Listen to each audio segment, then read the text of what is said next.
ஆணி திருமஞ்சன விரதம் இருப்பது எப்படி? கிடைக்கும் பலன்களும் ஏராளம். ஆணி திருமஞ்சனம் என்பது சிவபெருமானுக்குரிய உகந்த நாள். ஒவ்வொரு ஆண்டும் ஆணி மாதத்தில் வரும் உத்திரம் நட்சத்திரத்தில் இந்த பண்டிகை கொண்டாடப்படுகிறது. சிவபெருமானின் 64 வகையான அவதாரங்களில் ஒன்றுதான் நடராஜர். தன் உள்ளங்கால் பிடியில் உலகை சுழல வைக்கும் தத்துவத்தை உணர்த்தும் விதமாக நடராஜர் வழிபாடு செய்யப்பட்டு வருகிறார் என்பது அனைவரும் அறிந்த ஒன்று. இப்படியான நடராஜரின் அனைத்து சிவ ஆலயங்களில் அவதரித்தாலும் அவரின் முதல் ஆலயமாக பார்க்கப்படுவது சிதம்பரத்தில் உள்ள நடராஜர் கோவில்தான். ஆணி திருமஞ்சனம் இங்கு வெகு சிறப்பாக 10 நாட்கள் திருவிழாவாக கொண்டாடப்படும்.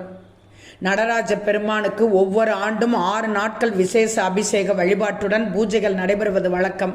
அதன்படி ஆணி உத்திரம், மார்கழி திருவாதிரை, புரட்டாசி வளர்பிறை, சதுர்த்தசி ஆவணி வளர்பிறை, மாசி மாதத்தில் வரும் வளர்பிறை சதுர்த்தசி என்று சிறப்பு வழிபாடு நடைபெறும். இவற்றில் ஆணி மற்றும் மார்கழி மாத விசேஷ நாட்களில் அதிகாலையில் நடைபெறும் அபிஷேகம் திருமஞ்சனம் என அழைக்கப்படுகிறது. மஞ்சனம் என்றால் மங்களகரமானது மற்றும் புனித நீராடல் என்பதன் பொருள். இந்த நாளில் விரதம் இருந்து வழிபட்டால் ஏராளமான பலன்கள் கிடைக்கும். அப்படியான ஆணி திருமஞ்சன நாளில் அதிகாலையில் எழுந்து புனித நீராடி அருகில் உள்ள சிவ ஆலயங்களில் நடராஜருக்கு நடைபெறும் சிறப்பு அபிஷேகத்தை கண்குளிர பார்க்க வேண்டும். இதனை செய்தால் வாழ்க்கையில் ஏற்பட்டுள்ள கஷ்டங்கள் அனைத்தும் நீங்கி இன்பம் பிறக்கும் என்பது ஐதீகம்.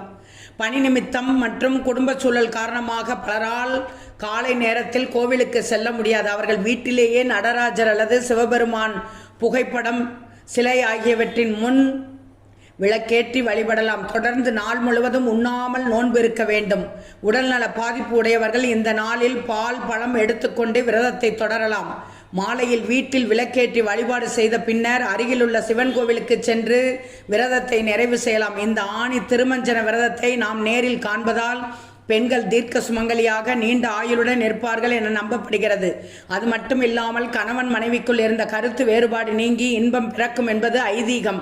இதேபோல் எவ்வளவு பெரிய துன்பம் வந்தாலும் அதனை எதிர்கொள்ளும் மன தைரியம், பக்குவம் ஆகியவை ஆண்களுக்கு நடராஜர் தந்தழுவார் என்று ஐதீகமாக சொல்லப்படுகிறது. மொத்தத்தில் ஆணி திருமஞ்சனம் அனைவரது வாழ்க்கையிலும் ஆனந்தத்தை செழிக்க வைக்கும் என்பது தீராத நம்பிக்கையாக உள்ளது.